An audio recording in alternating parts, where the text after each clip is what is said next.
Hello and welcome to episode 8 of the Good Enough Mums Club podcast, where sometimes being good enough is best. Before we dive into the podcast, this episode has trigger warnings for baby loss, miscarriage, and IVF.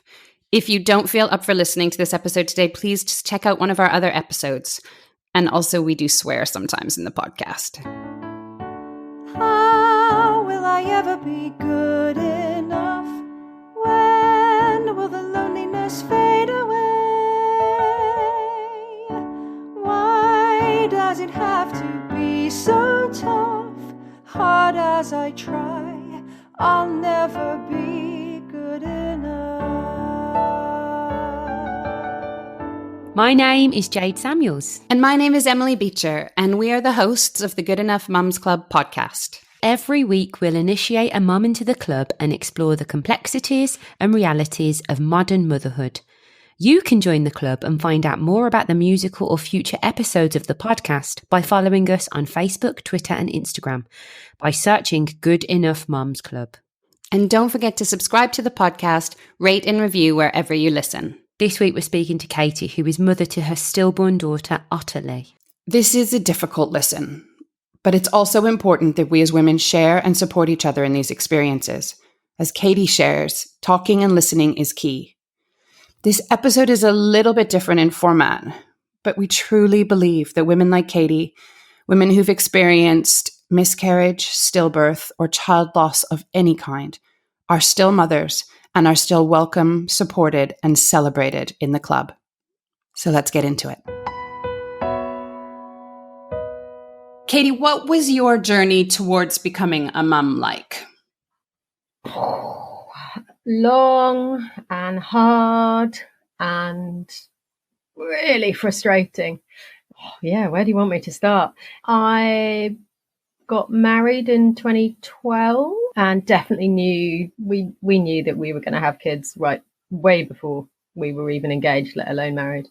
And we just got straight on to the idea that that's what was going to happen. And of course, at that point, when you start thinking about it, you just think that that's going to be an easy thing to do because you've been told your whole life that if you so much as are in the same taxi as a boy when he sneezes, you'll end up pregnant. And it doesn't work that way. Well, it doesn't for everyone anyway.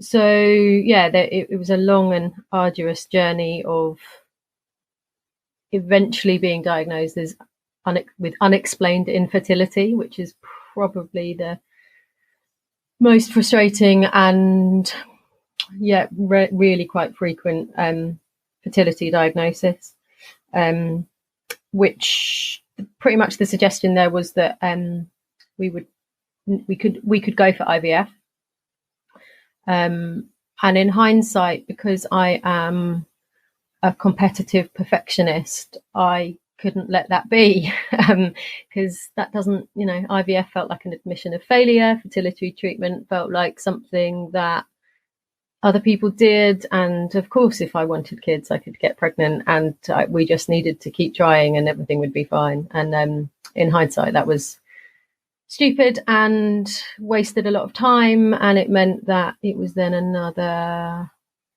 3 years, I think, 3 or 4 years, until I did finally admit that fertility treatment was what we needed to do. And fortunately, we were in a position that we had funds that meant we could go for private treatment. So we did that and began talking to doctors in the summer of 2017. Eventually started treatment in the springtime of 2018. Sorry, just thinking about getting my dates right. And turns out that's not that simple either, because I guess there's this sort of sense of if you go for IVF, then everything will be fine, and it's not that easy either. So had a couple of treatments, some of which didn't work, and that was crushing and difficult to deal with, and then eventually fell pregnant in August 18.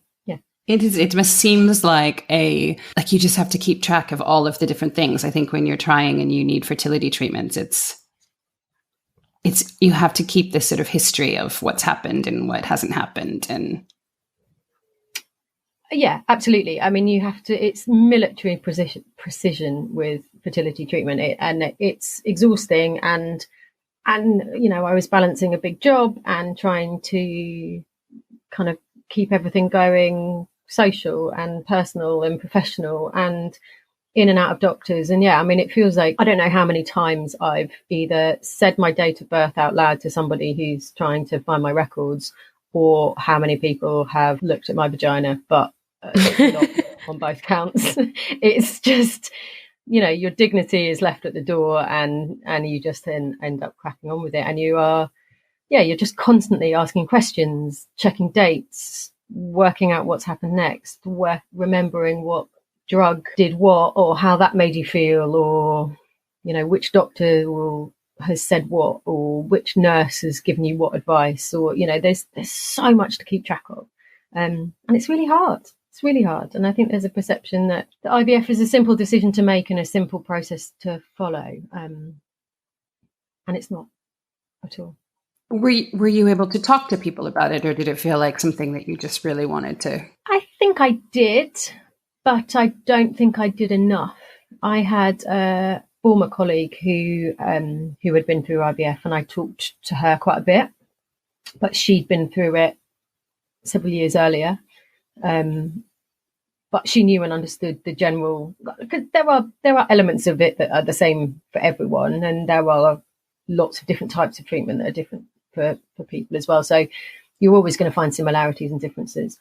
I kind of looked at a couple of forums, which is just a horrific place to go for me. I feel like a forum is full of people looking for ways to justify their own line of thinking at any time, and essentially you can get the internet to tell you whatever you want it to. Yeah, and that's what forums are doing.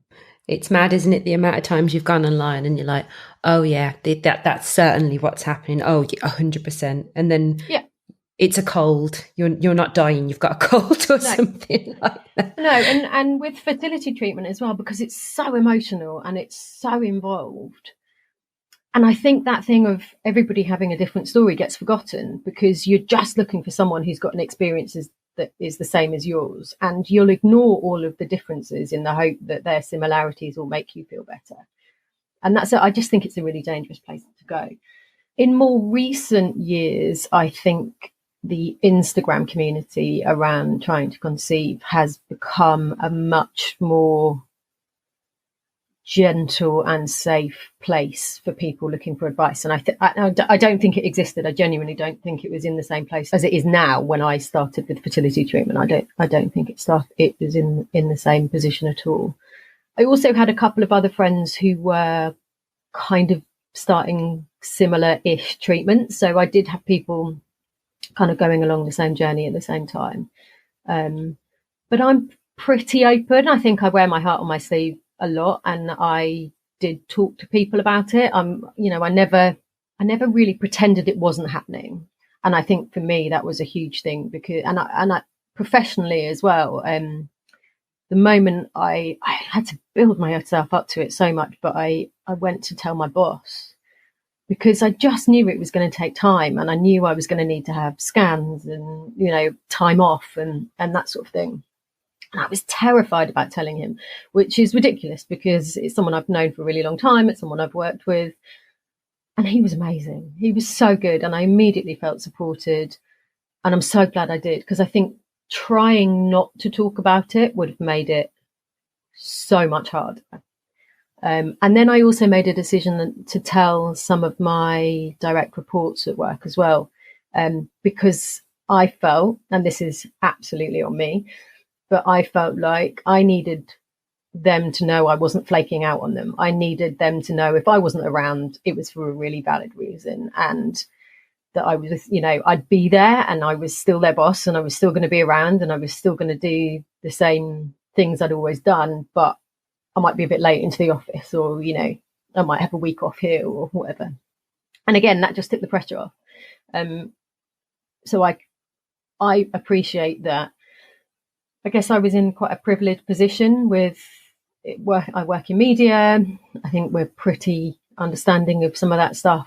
I work with people I consider to be friends as well as colleagues, and not everybody has that. But if there is even a tiny bit of you that thinks, do you know what, I'd rather tell someone, then I'd highly recommend someone going through treatment to just have that conversation at work. And workplaces need to create policies for it, because it's not going to go away. Fertility treatment is going to be a huge thing for lots of people. So what happened then on your when you became pregnant? What was your journey, your pregnancy and everything like? So my pregnancy was pretty easy. I was one of them. I was never sick, which I spoke to some of the nurses actually at the fertility clinic, and I was like, I know you said I was pregnant, but I don't feel pregnant. I haven't been sick. And we were like 6-7 years into wanting a baby, and I was 25 years into wanting to be a mum. And I was like, I've never wanted to feel sick so much in my life. I was like, surely this isn't a thing. This isn't a thing. I'm not pregnant. And I never was, I was pretty fit. Everything was in a really good place. About 9 weeks in, I had a bleed, woke up in the night, blood all down my pajamas, and terrified, obviously, absolutely terrified. And went over to A&E, where they were lovely, and they kind of said, look, we can't really do anything. It was like 3-4 o'clock in the morning or something. And they said, go home, come back in at 8, something like that. And we will, because they couldn't scan. They had nobody there who could do a scan. And because I'd had IVF, I'd already had 2 scans. It was one of the privileges of having fertility treatment is in a private clinic is that you get scans quite early. So I'd had one at 6 and one at 8 weeks, I think. So they said, come back. And I went to the early pregnancy unit where, and it was, I don't know why I'm laughing. This isn't funny. The sonographer said, we'll try and do an external scan, but if we can't see a heartbeat, we might have to do an internal one. I was like, just go in, just do the internal one. And she was like, no, it's difficult for some women. I was like, sweetheart, this is an IVF pregnancy. There is honestly, and she just wouldn't do it. She wouldn't listen to me. And naturally, 9 weeks, she couldn't find the heartbeat. And I went to the toilet and came back, and I just thought, this is it. This doesn't feel good. But she did the internal scan, and there was still a heartbeat. Baby was fine. So yeah, we went home, and for the following 30 weeks, pretty much everything was good. We did have some problems at the end, and again, I had a little bleed, and they kept me in hospital. But again, why am I laughing? It's so not funny. But I was bleeding, and 2 male doctors looked at me and couldn't work out what the problem was. And then a female doctor looked at me and realised the bleed was external, not internal. So it's almost like the male doctors had kind of been looking to one side. That is quite funny. Yeah, I know. It's ridiculous. And a female doctor just one look at me and went, yeah, that's coming from outside. I don't know. I don't know why you've been in the hospital for 2 nights. So that was a bit ridiculous. But as a result of that, I got a couple of extra scans at the end, which I would have had anyway, because being over 40 and having an IVF pregnancy meant that I think I had one at 38 weeks that I don't think is the normal one. I think you'd have 20 weeks and then you don't have any more. But yeah, 38 weeks. So I had a couple of scans right at the end as well, where they started to detect that my fluid levels were dropping. So I had a couple more scans and heartbeat monitors as well. And yeah, that was kind of it, a little bit of drama at the end. But other than that, really normal pregnancy. Yeah. So Katie and I know each other for a long time, and we actually had a little baby shower probably 2 weeks before Ottilie was born. Yeah, I guess it was. Yeah, I was pretty big at that point, wasn't I? She says pretty big. She was like adorable. Yeah, I mean, I had a cute bump. I'm not going to deny it. And some of us gained 4 stone in pregnancy. So hey. I mean, but I loved being pregnant. I loved every second of it. I felt good, I felt healthy, and yeah, I had a nice, neat out front bump, and I, everybody kept saying to me, "Oh God, it really suits you. You're doing well." I was in heels right till the end, and which is, of course, the measure of any good pregnancy. Yeah, I felt good. I was ready to stop work. I was getting to that point where I was tired, but other than that, I was fine. So do you want to talk us through what actually happened with Ottilie and her birth? Sure. So 37 weeks I had a scan, which was partly as a result of having been in hospital. And yeah, they noticed fluid levels were dropping. So they asked me to go back a week later because they wanted to check whether the fluid had dropped anymore. And a week later fell on Good Friday. So they obviously weren't going to be able to do it because it was Easter. So they said, actually, the next appointment we've got is, so that was on the Friday. And they said, oh, actually, can you come back on Tuesday? So it was far less than a week. Went back into the hospital and they said that the fluid levels had stayed pretty much the same, but that they really wanted to start thinking about an induction. They thought induction was probably good.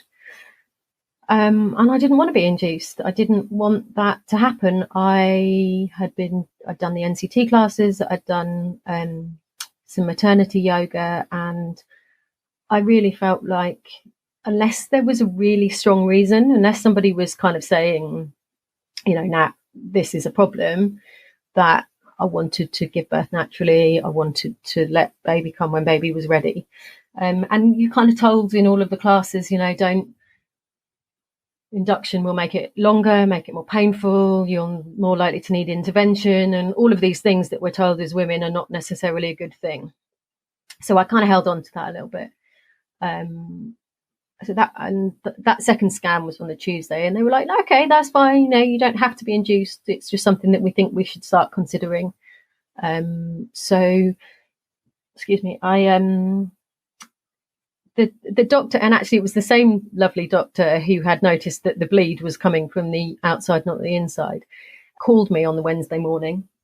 And she said, I do really want you to be induced, but it doesn't have to be instant. But if you don't want to be, what I'd really like is for you to come into the hospital today and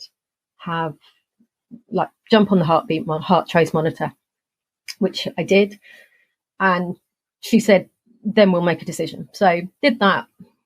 Heartbeat absolutely fine. There was a couple from my NCT class who were in the sort of bed next to me, and their baby was being so naughty. She was hiding, like the heartbeat couldn't be found. And I'm sort of sat there going, oh, look at me with my perfect baby, just kind of, your heartbeat's fine. And they didn't have any problem. But I did have to see a doctor afterwards, and I went and sat. It was a couple of days before Easter, school holiday. So, and it was hot. You might not remember, but Easter 2019 was roasting hot. And you know what hospitals are like when it's hot. It was vile. And of course, in the maternity unit, anyone who had another child and was pregnant with second or third child had all the other kids there as well, because it was school holiday. So it was like bedlam. It was horrific in there. And I was hot and I was tired, and eventually I think I waited like 4 hours maybe to see a doctor.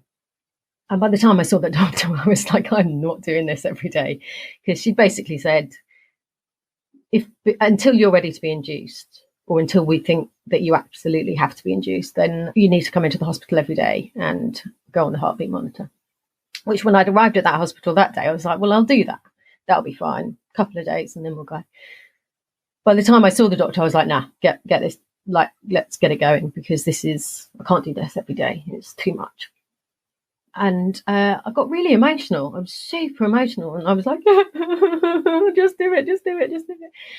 And she gave me a sweep and said, okay, we can start the induction this afternoon if you want. And I panicked and was like, no, my husband's at work and I haven't finished packing my bag. And no, what are you talking about? Can I come tomorrow? And she said, yeah, absolutely. So I came home, packed the bag. Ben finished work, said to everyone, okay, see you in a fortnight, having a baby tomorrow. He left work, came home.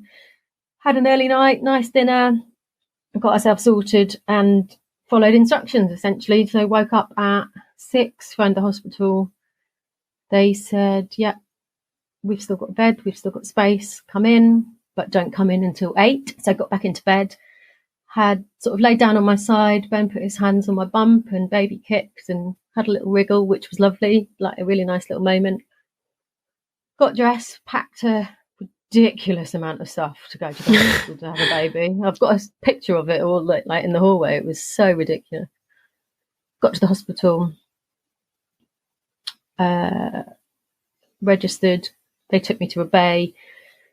Midwife came over and kind of explained what was going to happen, and then the doctor appeared to do a scan at the bedside to start the induction process. And there was something weird. Something wasn't right. Couldn't work it out. He said I had a really full bladder that might be distorting the image. So I went to the bathroom, and when I came out of the bathroom of the ward, and it was the ward I'd been in a couple of weeks earlier, so I kind of knew what was going on. That doctor, the midwife, and 2 or 3 other nurses and doctors were all kind of huddled off in one corner. And I just came back and said to Ben, something's not right. They were all whispering, and I don't quite know what's going on. And ever the optimist, Ben was like, okay, we don't know. And the nurse came back and said, can I take you to a side ward? And nothing good happens in a side ward on a maternity ward. So they took us to another room, hooked us back up to the scanner, and the doctor just said, I'm sorry, can't find a heartbeat.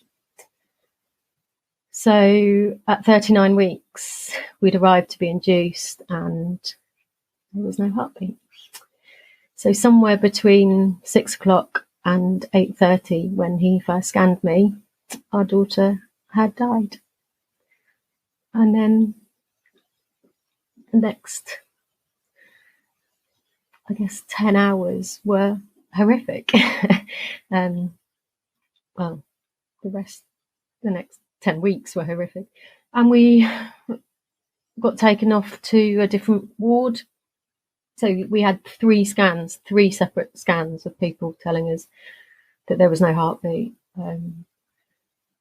And they eventually came back and said, we need to take you to the bereavement suite, which is a horrific thing I didn't even know existed. But I'm so glad it does. It's unbelievable. And there was this really weird moment, a really, really tangible moment for me where I was standing in this, I'm sorry, I'm shaking talking about it. I was standing in this side ward and I'd sort of taken myself off the bed because I just couldn't lie down anymore. And I just suddenly realised that no one was coming to help. There was no like pushing on a big red button and people running to get the baby out. It happened and there was nothing anybody could do to change it. And I just looked at Ben and said, they're gonna make me give birth. I've got to give birth. What am I going to do? I'm not going to do it. I'm just not going to do it. Which is mad. And that whole time, my bump was moving. So even though we'd been told by 3 separate people and it had been verified by the most senior sonographer in the hospital, my bump was moving and I was still convinced they must have got it wrong.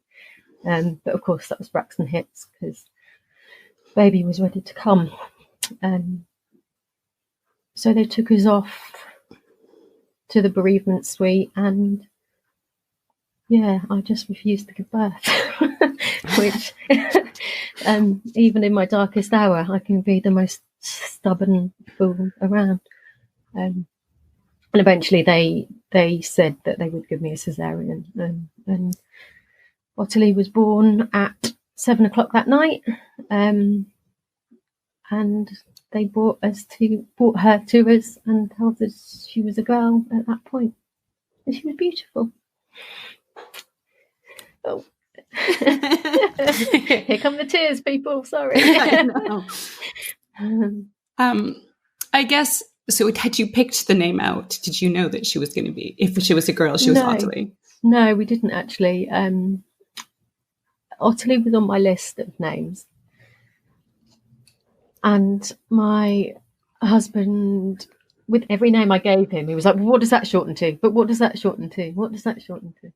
And he couldn't get his head around Ottilie at all. He was like, oh, I kind of like it. I kind of like it. What does it shorten to? What does it shorten to? I was like, well, it shortens to lots of things. It could be Ottie, it could be Tilly. You know, there's lots of different things. We had a couple of other girls' names. I was absolutely convinced the baby was a boy, so I'd kind of not really entertained girls' names that much at all. But because of the way that the room was set up, and because I'd had a C-section, I was sort of on the bed. The way the midwife brought her, because you're given choices, and they said, did we still want skin to skin? And I said no, which, looking back on it, came from a position of fear, because understandably, you don't know what a dead baby looks like. It's terrifying. And I said no, and I said, could they take the baby away and clean it up? Because I couldn't picture what that was going to be. Yeah. And the midwife was just fantastic. And she actually accidentally let slip that Ottilie was a girl, because we didn't know, and she knew we didn't know.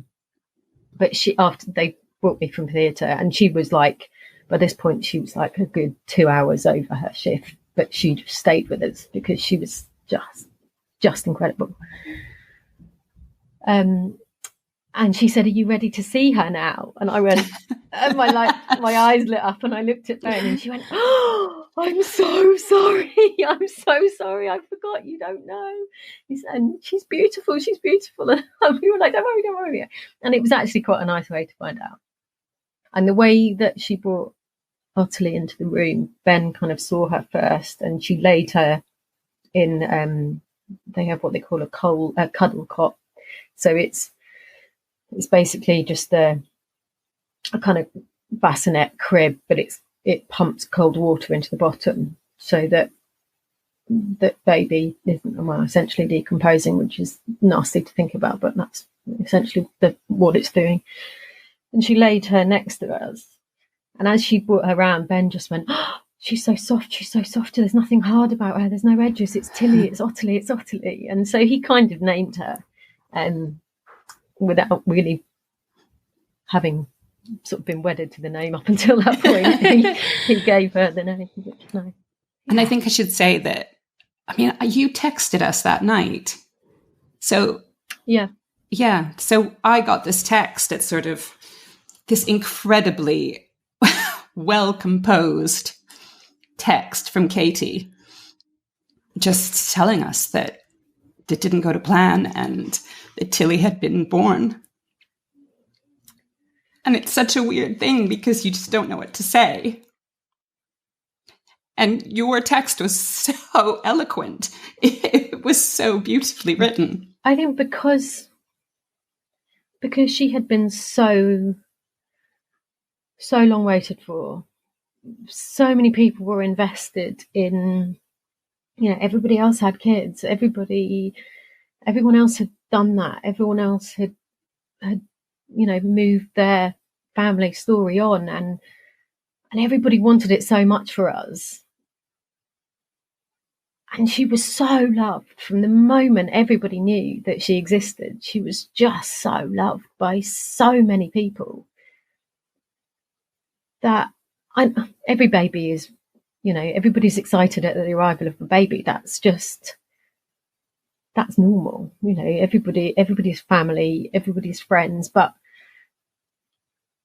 I just knew how much this was going to blow everybody apart. Everybody was just waiting for this baby to arrive. And she had, but they were never going to get to meet her, which, as it turns out, because of the facilities that the hospital were able to give us, our family did all meet her, which again is absolutely terrifying because, they don't know what to expect. So Tilly was born on the Thursday night before Good Friday. And on the Friday, all of our family were able to come. So my cousin, bless him, drove most of the way across the country to go and get my mum and bring her, my dad, my stepmum, my cousin and his girlfriend, my uncle, and then Ben's mum, dad, sister, and her husband all came to the hospital, and then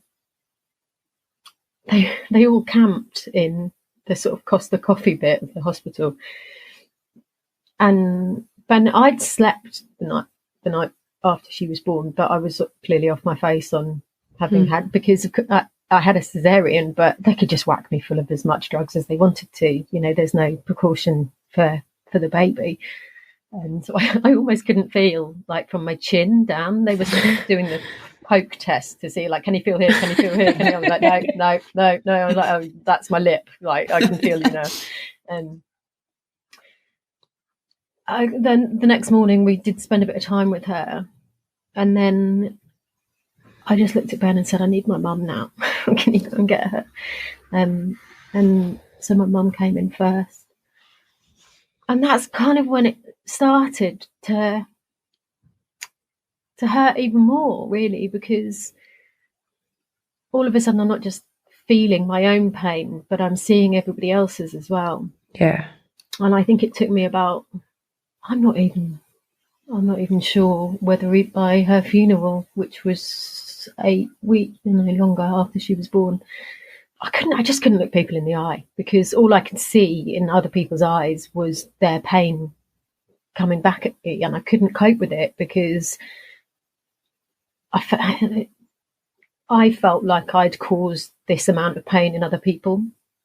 Something that had happened to me, to us, to Ottilie, was just ripping other people's worlds apart as well. And that was kind of too big for me to be able to cope with. Didn't have the emotional capacity to take on anyone else's pain at that point. And I still don't, to a certain extent. Understandably. Yeah, I think so. And I think it's one of those things that it's a coping mechanism that you have to learn for yourself, like when you can do it and when you can't. And there are days where it makes it easier to talk about someone else's pain because it kind of separates you from yours. And there are days where actually, no, I just need to sit in my own hurt for a bit and let this wash over me for a little while until I'm ready to pick it up again with someone else. So I just want to ask, the hospital sound like they were wonderful, by the way. How long were you allowed to be in the hospital for? We left the hospital on the Sunday. So we were there Thursday, Friday, Saturday nights. They put us under no pressure to leave at all. They asked on the Saturday whether we were feeling ready to go home. And I didn't. I just didn't feel like, because I knew that once I left, I wasn't going to see her again. Cool, that one got me. And I wasn't ready to do that. I wasn't ready to walk away. I think that's the thing.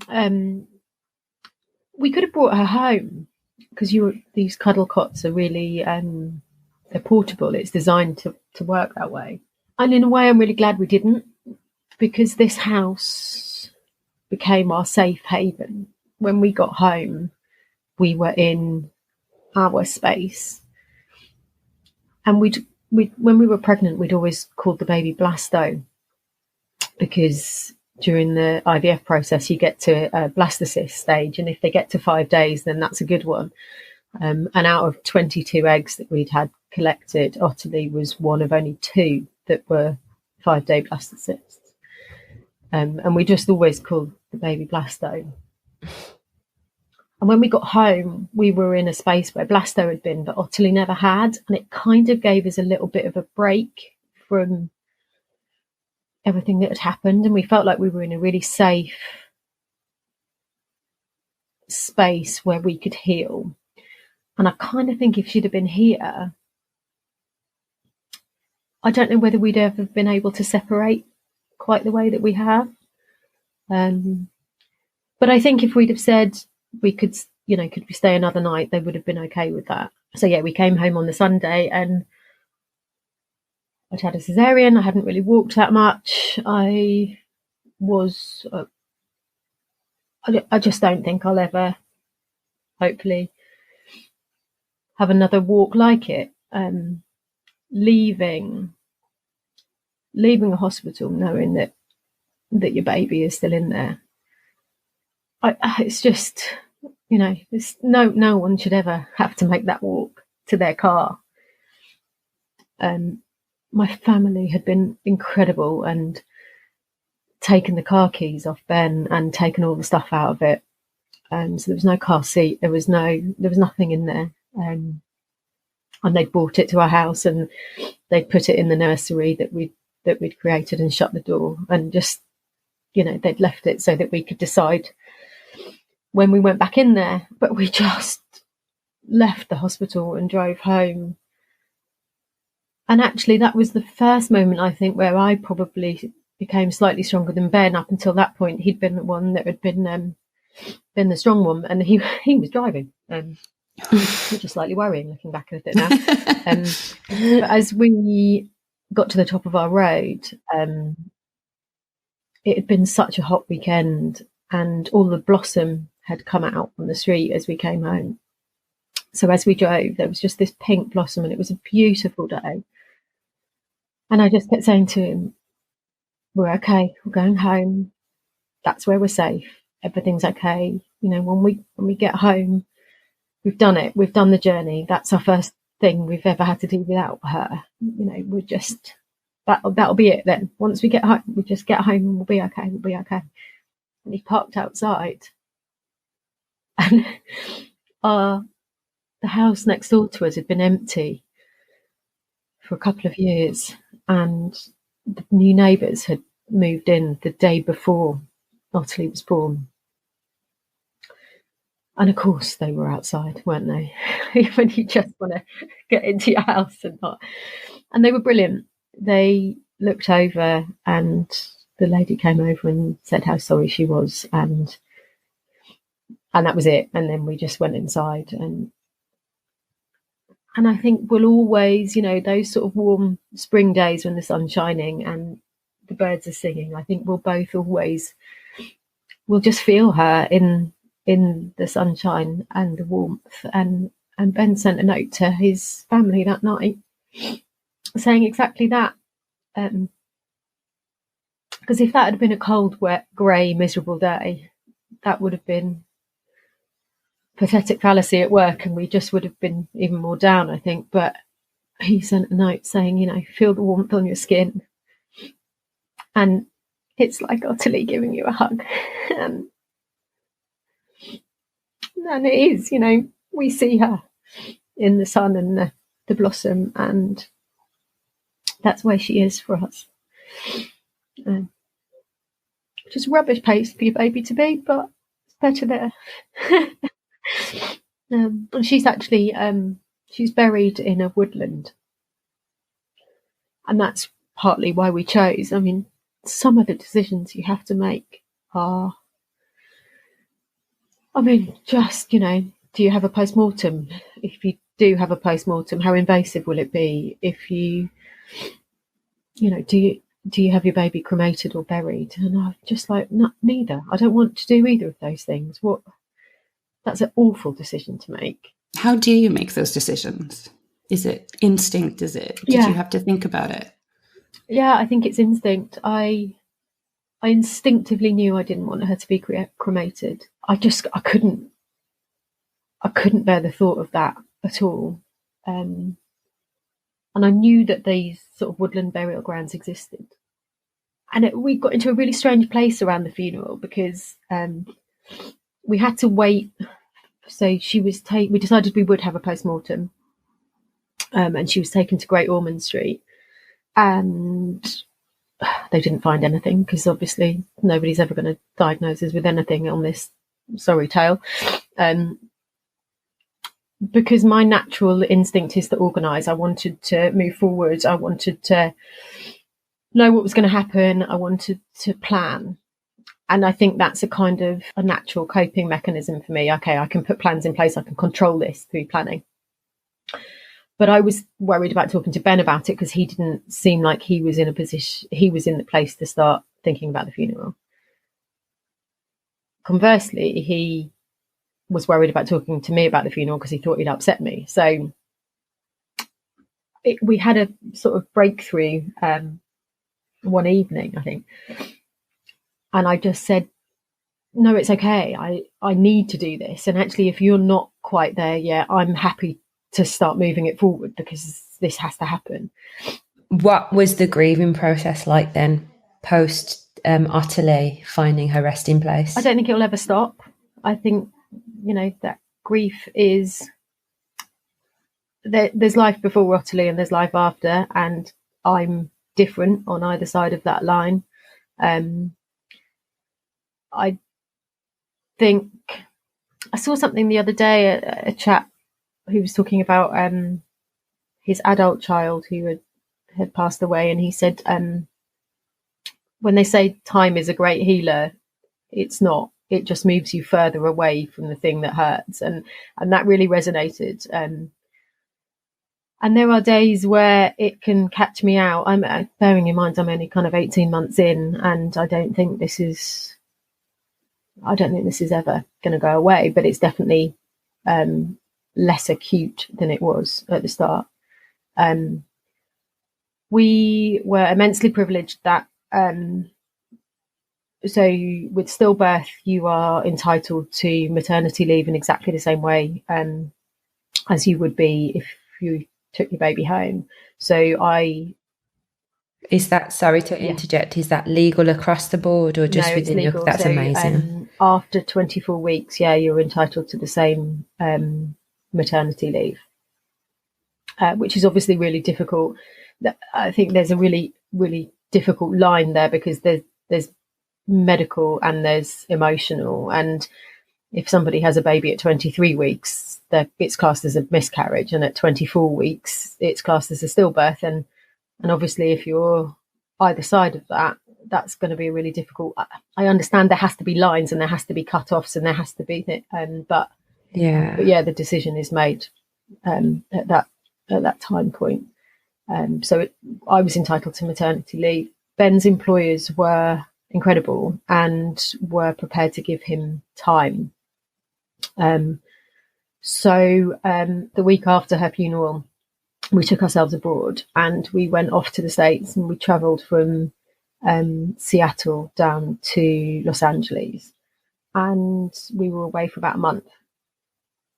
And we kind of did inland as well. We went to Oregon and Portland, and we did some really big walks and some big outdoor stuff, and just that connection with nature, being outside, just gave us some real space to heal. Really, really important. And we walked such a long way side by side, which actually is probably where we do our best talking. I think there's something kind of anthropological, especially in men, about being face on when you're trying to have an emotional conversation. Sometimes actually looking each other in the eye isn't the best thing. And walking side by side, we just felt that we were able to pick conversations up and let them go. And, things really flowed really naturally. And we did some really big soul searching. And we also saw some amazing things and started to laugh a bit more. And we, a few weeks in, stayed with my godfather in Oakland. And that was the first time we'd been with people for a few weeks that we knew, although Ben didn't know them at all. But they were so warm and so lovely, and they just wrapped it in this huge blanket of love, and they wanted to know about Ottilie, and they wanted to talk about our experience, and they were amazing. And then we moved on down, and then we went to Chicago on the way back and stayed with some really close friends who have got two little girls. And it was a real moment where I wasn't sure if staying with them was the right thing to do, because being around two kids, I felt like, especially two little girls, might just be too difficult. And that whole trip taught us that if you make a plan, you don't have to stick to it. So we said we would go to Chicago, and we said, yeah, okay, we will stay with you. But if it gets too much, then maybe we'll go and get a hotel, or we'll leave a bit earlier, or we'll, go somewhere else or whatever. And they were brilliant and flexible and made us feel so welcome. And actually, it really helps that the kids are hilarious, and we had an amazing time. They were fantastic hosts. And I think we've just learnt that giving ourselves the out at every opportunity has meant that we've seen everything through, because we never felt like we were trapped in any situation. And I think the danger is with some of the grieving processes that you feel like you have to conform to all of the things that you were doing before, and you have to just carry on being exactly as you were before, and you don't. And you have to believe that people will give you the flexibility to just be different. And if they don't, you want to question whether you really want those people still in your life anyway, frankly. And so, giving ourselves that flexibility and those options has really helped in grief. But truthfully, Jade, I don't think it's ever going to go. And sometimes the craziest thing can just happen and catch my breath. And I don't actually have that much of a problem with babies, which is strange, because that's all we'll ever know Ottilie as. But sometimes I can see a little blonde sort of curly haired child, and it will just take my breath away, because I'll be like, oh God, I wonder if that's what she might have been like, or, things like that. And it could be when I'm not expecting it. It could just, and I guess maybe that's sometimes why it sweeps you off your feet a little bit, because if you're not expecting it, you haven't got a coping mechanism in place to just immediately snap into action. But yeah, grief sucks. Well, you mentioned having space, but how else can friends and family, what helps? What doesn't help? What helps is knowing that people care, knowing that people are willing to support you, and knowing that people are willing to give you that flexibility. What doesn't help is when people try to make you feel better. And I think that's a natural reaction as humans generally kind of want to fix stuff. If somebody feels sad, you want to make them feel better, and you can't. So anybody sort of thinking about talking to someone who's lost a baby, I think if you're about to start a sentence with "at least," or "have you tried," or "have you thought," or "do you think," just maybe don't, because you can't fix it. The really important thing that I felt was, don't be so scared that you're going to upset me, because realistically, you can't upset me more than I already am upset. Like, this is rock bottom. You maybe could say something slightly insensitive without meaning to, and I'll give you leeway on that, because you're uncomfortable, and you don't. I'm assuming that most people don't want to upset you, so you have to make allowances for that. But not saying anything at all is the most hurtful thing, because it's really isolating. Feeling that low and not being able to converse with the people that mean most to you is so isolating. And I can honestly say I didn't have that, because I have got incredible friends and family, but there have been moments where you feel lonely in your grief, you feel desperate, you can't explain it. But just knowing that there are people who are on your side, who are there if you want to talk, and who are prepared to talk absolute rubbish if you don't, that's so important. So yeah, the best thing you can do, and actually that was something one of the neighbour who I mentioned, who was outside when we came home, her mum had said to me that that she came home and said, I don't know what to do, because the lady next door, the baby died. And her mum said, I don't know what you do, but whatever you do, do something. And I think that's it. It's whatever you do something. I think it's really, I know that I was always like, is this going to be a time that's going to, catch her off guard? Is she feeling good? And I'm going to say something, and then she's going to feel. People are so afraid because it's not something that people ever talk about. I mean, I don't know anyone else in my circle of friends or even in my circle of acquaintances that had a stillbirth. No, and I think that's something that became really apparent to me quite quickly, is just the statistics around this. So every single day in this country, 14 babies are either stillborn or die shortly after birth. So sadly, I'm not going to be the only person that this happens to. I'm just the first person that this has happened to. And we had a couple of people who came to us and said, so I had the lady one of the ladies who had been through IVF before. Sadly, her first twins were stillborn. And so she was somebody I was able to very quickly go to and say, this happened to me too. And she was so brutally honest. She said, Katie, this is shit and it's never going to get any better, but I'm here. And that honesty was brilliant because I really needed to hear that. I also had a letter from the sister of a close friend who had also had twins that were stillborn. And that meant a lot as well because she really knew and understood. But for other people, I think just getting in touch and being aware that this is something that is happening to lots of people, and this is not a freak phenomenon. This is something that is happening all over the country every single day. Getting in touch and saying, I had loads of people and I don't know how they knew how to do it, and I don't know where it came from, but lots of people said no need to reply, but just to let you know. And I think that's part of it, like letting people know that just because you've got in touch doesn't mean you expect a response, and don't, because you might not always get it. And to your point there about, are you okay?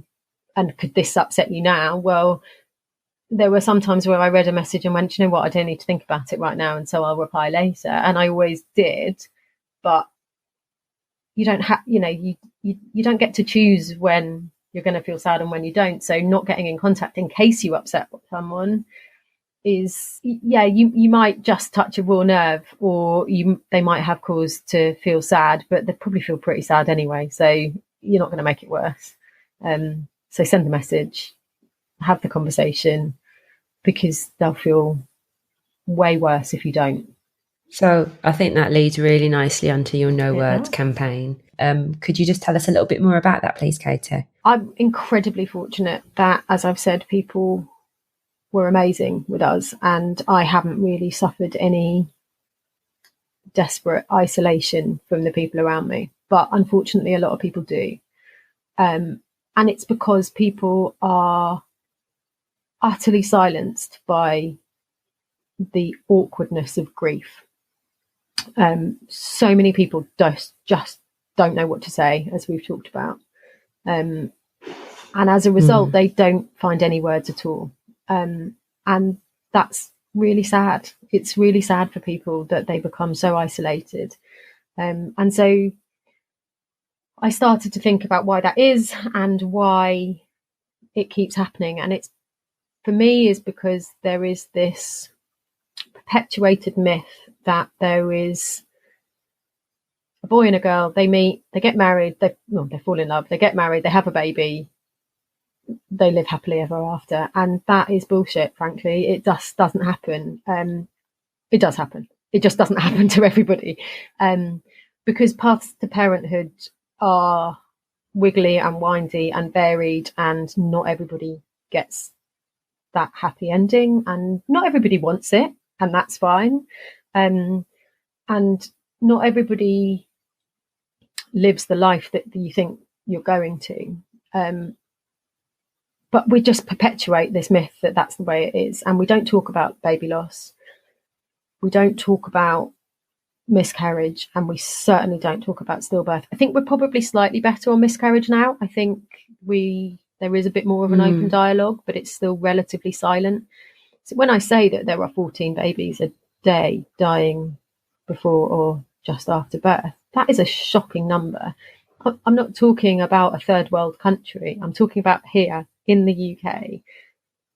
But it's really silent. We just don't talk about it. And not only is there not enough words around the whole subject of baby loss, there isn't a word to describe a mother like me. So we understand orphan, we understand widow, but I don't have a word that allows me to tell you in a really simple conversation where I stand on that motherhood scale. And that makes it really difficult. So my No Words campaign is all around raising awareness of baby loss in all its forms, child loss, essentially, in all of its forms, and helping people to understand what to say and how to reach out to people who have lost a baby. And that is as simple as just saying, there are no words, but I'm here. And also, hopefully, I want to find a word for other parents like us. And I don't know what that word is yet. And there's lots of exploration to do around that. So I've created some T-shirts that we are all sporting now, which is fabulous. Yeah, all wearing our No Words T-shirts. we all just pushed our breasts out to show our No Words T-shirts at the same time. There we go. No words. Oh, it's almost like there's 3 slightly jazz hands women on a Zoom call. So I've had these T-shirts printed. £5 from the sale of every T-shirt will go towards charity, and I will swap those charities up as time goes on. But in the initial stages, it'll be going to SANS and to Jake's Charity, which is a charity that I was asked to be a patron of at the end of last year. And the focus, so SANS is the charity for bereaved parents around stillbirth and neonatal loss, and Jake's Charity is about educating healthcare professionals and parents to know and understand the risks that are involved, in giving people an education to know what questions to ask and to understand their own safety. And I think that's really important. So yeah, I'll be raising money for those, but that's a kind of happy byproduct of very much the awareness, because I really believe that unless we are talking about this stuff, unless we are raising it on the agenda, making it easier for people to talk about, giving people the words to use, it's just not going to go away. And this is real. This is happening. It's happening in our country, and it's not happening to people you don't know, because it's happened to me, and it could happen to anyone. So somebody's got to be the 2%, and unfortunately I was. Thanks so much, Katie, for sharing your experience with us. For more information about Katie's No Words campaign, head to withoutottilie.com. You spell Ottilie Ottilie, and you can follow her on Instagram at withoutottilie. Katie's No Words campaign is shared across her socials, and you can get involved and support the campaign by buying a t-shirt and a tote bag with proceeds to charity. You can check it all out online. If you were affected by today's episode and would like to get support, or would like to support someone that you love, we highly recommend both the SANS and Tommy's charities. You can join the Good Enough Mums Club by following us on Facebook, Twitter and Instagram by searching Good Enough Mums Club. We'd love it if you can hit the subscribe button for the podcast, rate and review wherever you listen. And if you know a mum that would benefit from listening to the episode, please tell them about it. Thanks so much for listening. Bye. How will I ever be good enough? When will the loneliness fade away? Why does it have to be so tough? Hard as I try, I'll never be